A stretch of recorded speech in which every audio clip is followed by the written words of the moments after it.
A Bíblia diz, no livro de Deuteronômio, capítulo 9, nos versos de 1 a 29. Escute, Israel, hoje vocês vão passar o Jordão para tomar posse de nações maiores e mais fortes do que vocês. Cidades grandes e com muralhas que chegam até os céus. O grande dia chegou, vamos dizer assim. E Moisés está lembrando o povo, está alertando, está advertindo o povo. Eles vão passar o Jordão. Cada um de nós já passou o Jordão, né? Já teve alguns momentos decisivos na vida. E tu pode passar o Jordão com Deus, atravessar o Jordão com Deus. Tu pode ficar do lado de cá do Jordão, ou tu pode querer passar sozinho. Muitas vezes é isso que acontece na nossa vida. Tomamos decisões precipitadas sem o auxílio divino, sem a permissão divina. Outras vezes não. Outras vezes nós pegamos na mão de Deus e atravessamos o Jordão. E seguimos a voz de Deus, o conselho de Deus. O que a gente tem que fazer e quando que tem que fazer. É isso que Moisés queria que o povo fizesse. Escute, Israel. Ouça. Primeiro vídeo do canal. Ouvir a voz de Deus e obedecer. Que nós tenhamos esse ouvido que escuta, que obedece. Escute, Israel. Escute. 3. Saibam, pois, hoje, que o Senhor seu Deus é que vai adiante de vocês. Ele é fogo que consome. Ele os destruirá e os subjugará diante de vocês. Assim vocês os expulsarão e depressa os farão desaparecer, como o Senhor prometeu a vocês. Quem assistiu o vídeo sobre Josué? Josué fez tudo o que Deus mandou. É um exemplo, é um vídeo assim, ó, que eu tive muita alegria em fazer e pesquisar, porque Josué cumpriu e faltou vida. Ele morreu e não terminou, né, de conquistar de tanta coisa que ele conseguiu fazer e vencer. E aqui essa promessa foi cumprida em Josué, que ele venceu. E nós vimos no vídeo, né, a única batalha que ele perdeu, na verdade não perdeu, foi porque houve pecado, né? Havia pecado, tinha coisa errada ali. E Deus cumpriu exatamente o que ele está dizendo aqui, ó. Que ele ia expulsar, que ele ia fazer desaparecer os inimigos, ia subjugar, ia derrotar. E o povo ia ganhar a terra, a propriedade, a herança. Tudo que Deus prometeu, Deus cumpriu. Deus nunca falhou. A falha nunca foi do lado de Deus. Sempre foi do lado do povo, do ser humano. A falha nunca é de Deus, é sempre nós. Nós que fraquejamos, nós que pecamos, nós que erramos. Mas Deus é fiel, Deus permanece fiel. E é interessante que ele fala aqui que ele é um fogo que consome. Nós sabemos que em Hebreus fala que Deus é o fogo consumidor, porque Deus é santo, santo e santo. A santidade de Deus pede isso, exige isso. Então nós temos que ser santos, como o nosso Deus é santo. Porque assim como as nações desobedeceram e foram castigadas, destruídas, nós também temos que andar na linha, porque o nosso Pai nos corrige. A gente viu no outro vídeo, nos disciplina. 4. Quando, pois, o Senhor seu Deus tiver expulsado essas nações de diante de vocês, Não fiquem pensando, é por causa da nossa justiça que o Senhor nos trouxe a esta terra, para que tomemos posse dela. Pelo contrário, é por causa da... Olha o que ele está dizendo. Por causa da maldade dessas nações que o Senhor irá expulsá-las de diante de vocês. Foi o que eu acabei de dizer. Se a Bíblia diz, se o fogo, se a justiça, se o juízo começa pela casa de Deus, quem dirá para os ímpios, para os perversos? Se nós que conhecemos a palavra seremos julgados, imagina quem não conhece. Então, todas essas bênçãos parecia que era porque Israel era maravilhosa no sentido de nação, né? Era um povo maravilhoso, perfeito, tinha as qualidades. Não. A palavra está dizendo, ó, é por causa da maldade dos outros povos. A justiça de Deus, como eu falei, a santidade de Deus exigia que isso fosse feito. A maldade das nações.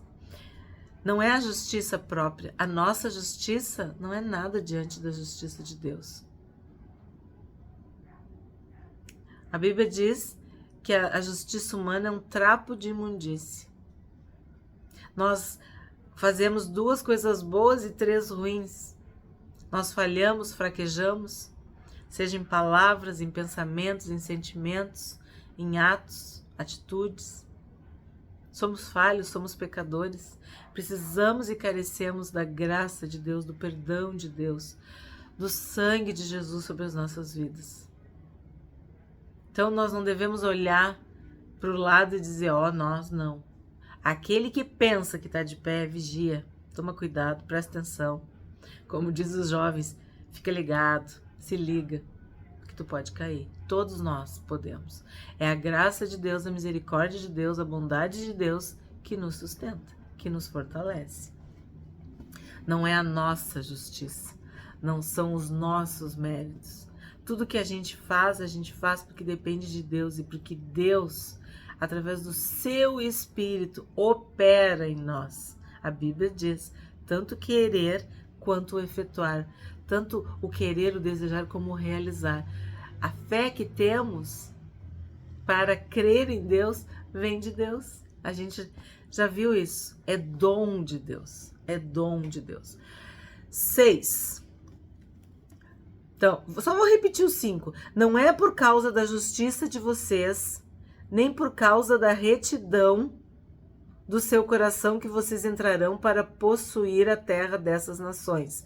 Mas o Senhor, seu Deus, as expulsará de diante de vocês por causa da maldade delas, e também para confirmar a palavra que o Senhor, o seu Deus, jurou aos seus pais, Abraão, Isaque e Jacó. 6.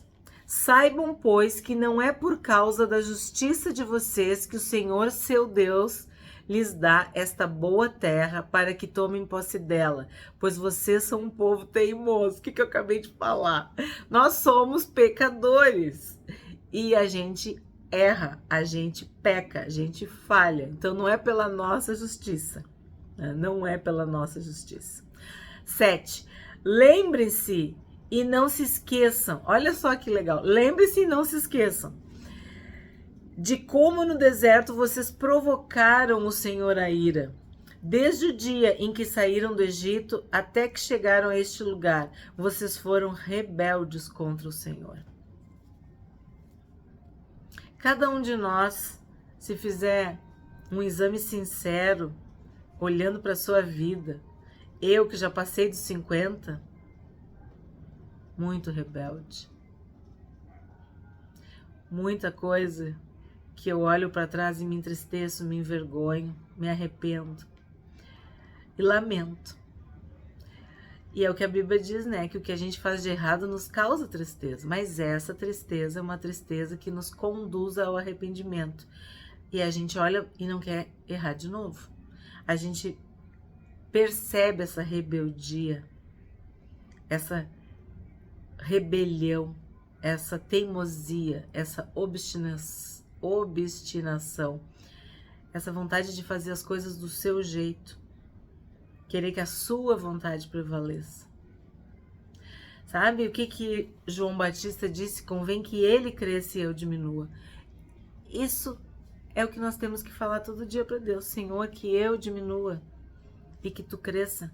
Que a tua vontade se estabeleça na minha vida. Que no dia de hoje eu faça a tua vontade e não a minha. Que eu obedeça. Eu me humilho diante de ti. Quero saber o que tu queres que eu faça. Como tu queres que eu faça. Onde tu queres que eu vá. O que tu queres que eu diga. É isso. Isso é não ser rebelde. Isso é ser humilde, submisso. Agir como um filho, como uma filha.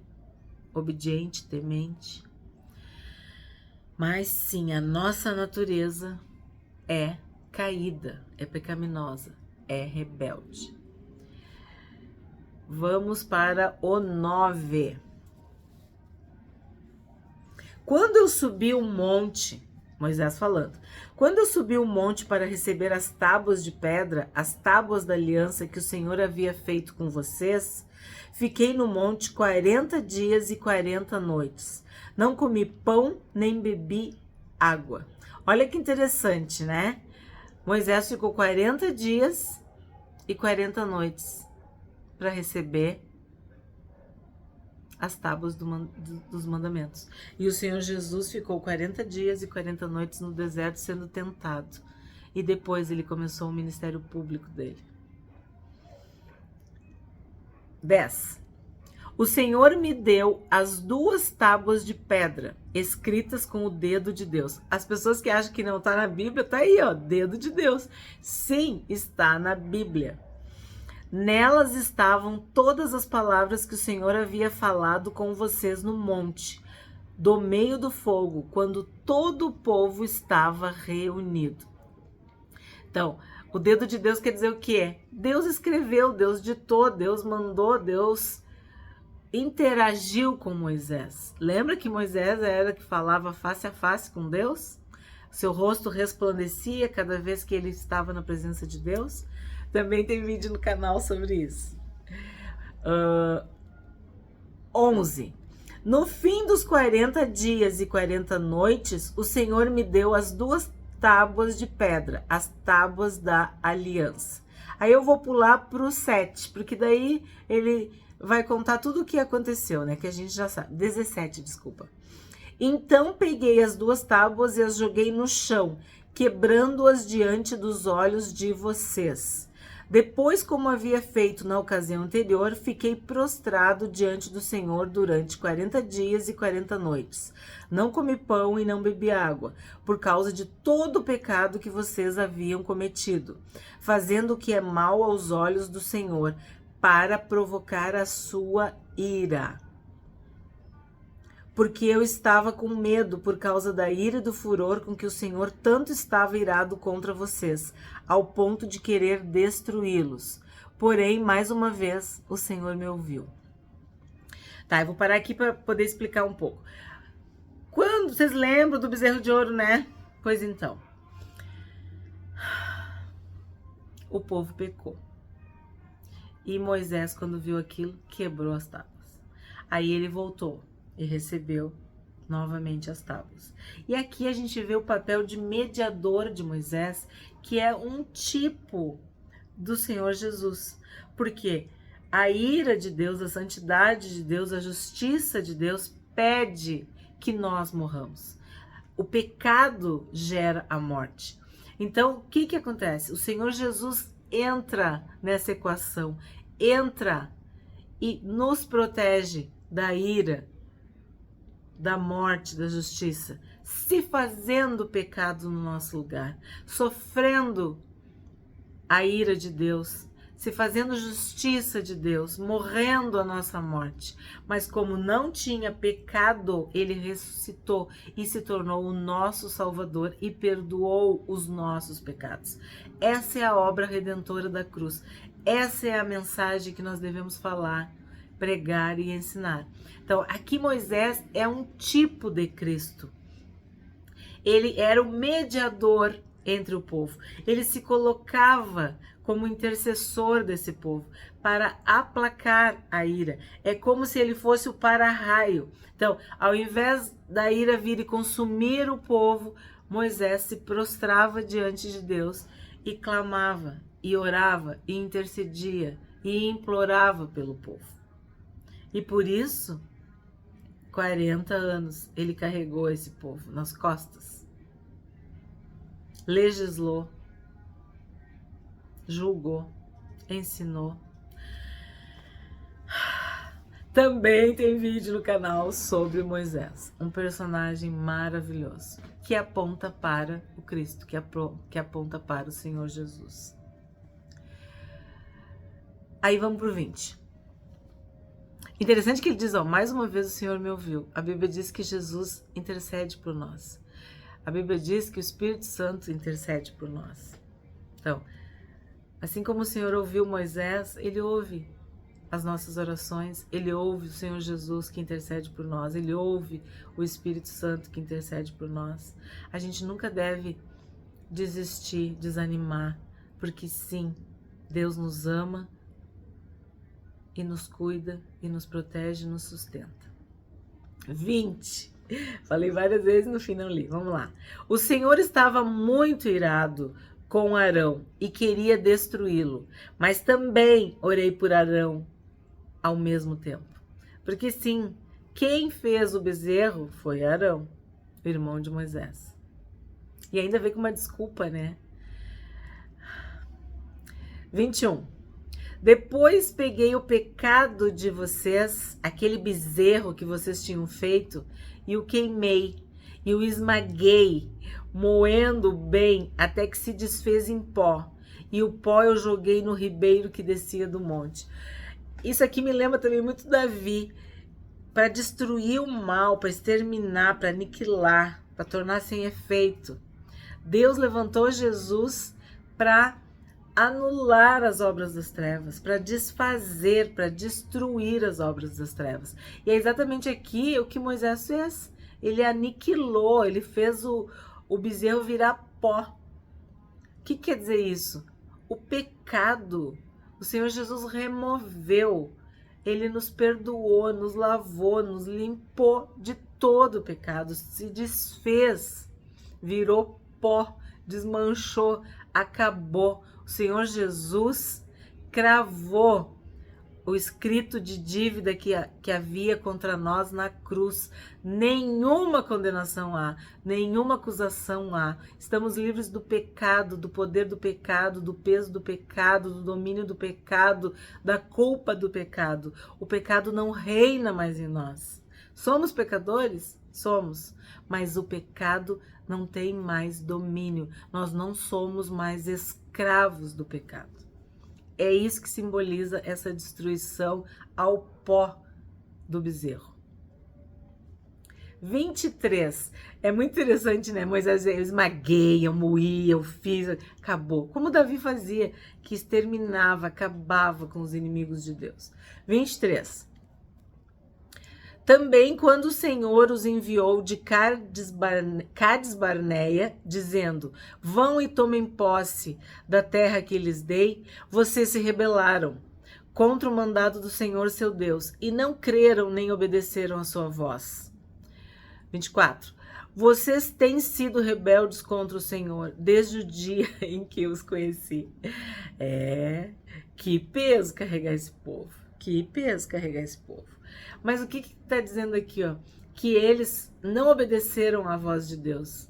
É isso que nos leva para a rebeldia, é não obedecer à voz de Deus. É achar que as coisas não são bem assim como Deus está dizendo. Ou achar que as coisas não são bem assim que estão na palavra de Deus. Mas não é bem assim. Não é isso que está na Bíblia, não é, né? E aí tu faz do teu jeito. Aí tu duvida. Aí tu te torna incrédulo. Aí a tua fé fraqueja. Foi o que aconteceu, né? Foi o que aconteceu. Aí, por isso que eles não creram. Por isso que eles desobedeceram. Por isso que eles se tornaram rebeldes. Vamos ver o 25. Assim fiquei prostrado diante do Senhor durante 40 dias e 40 noites. Estive prostrado, porque o Senhor tinha dito que queria destruir vocês. Sim, ia acabar com tudo. Ele não queria que sobrasse nenhum. Queria começar tudo de novo. E Moisés intercedeu. Aí vamos para o 27. Lembra-te dos teus servos. Isso é Moisés falando para Deus, né? Lembra-te dos teus servos Abraão, Isaque e Jacó. Não atentes para a dureza deste povo, nem para a sua maldade, nem para o seu pecado. E aí vou para o 29. Mas eles são o teu povo e a tua herança, que tiraste com o teu grande poder e com o braço estendido. Moisés intercedeu pelo povo. Assim como ele intercedeu pelo seu próprio irmão, ele perseverou em interceder pelo povo. Assim como o Senhor Jesus intercede por nós e nos mantém na presença de Deus. A ira de Deus se acendeu contra o povo, porque era um povo rebelde e desobediente. Moisés se colocou entre o povo e Deus, rogou, jejuou, se prostrou e intercedeu, suplicando que o Senhor não destruísse o povo, que se lembrasse da aliança que fizera com Abraão, Isaque e Jacó. Da mesma forma, Jesus na cruz, o que ele disse? Meu Deus, por que me desamparaste? Porque naquele momento, Deus não podia olhar para Jesus. Jesus era o pecado encarnado. O meu pecado estava lá na cruz. Os nossos pecados. Então, de novo, a santidade de Deus, a justiça de Deus, a ira de Deus sobre Jesus o levou à morte, mas ele ressuscitou e está assentado à destra de Deus Pai. E ele voltará para julgar os vivos e os mortos e para nos dar a recompensa por todas as nossas obras, por todos aqueles que creem na palavra de Deus, que obedecem. Assim como o povo recebeu a terra prometida, nós aguardamos a Canaã celestial, a Jerusalém celestial. Nós aguardamos essa terra que está reservada para nós, as moradas, as mansões eternas que o Senhor Jesus disse que está preparando para nós. É isso que nós confiamos. Assim como o povo recebeu essa intercessão, esse livramento, essa libertação, essa terra prometida, nós também recebemos a salvação, a cura, a libertação e todos os dias caminhamos em santificação, esperando a volta do nosso Salvador, do nosso Redentor.